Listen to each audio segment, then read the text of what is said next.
ஆழ்வள்ளி கிழங்க எப்படி உரிக்கணும் தெரியுமா? இந்த கத்தியை வச்சுட்டு இந்த இடத்துல பாருங்கள், நீட்டமாக அழுத்தி கோடு போட்டுட்டு நல்லா இழுத்து கோடு போடணும்.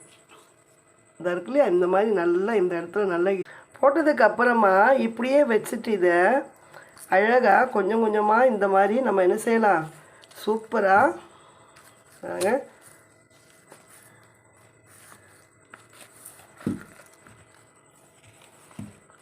இது மாதிரி இழுத்து எடுத்துட்டோன்னா சுத்தமாக சூப்பராக வந்துடும் நமக்கு. பாருங்கள் எவ்வளவு ஈஸியாக நாம் இதை உரிச்சு எடுத்துருக்கோம் பார்த்தீங்களா.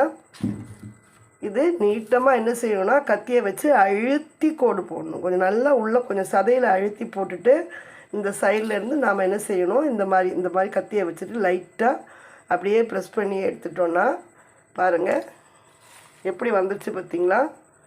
அவ்வளோதாங்க.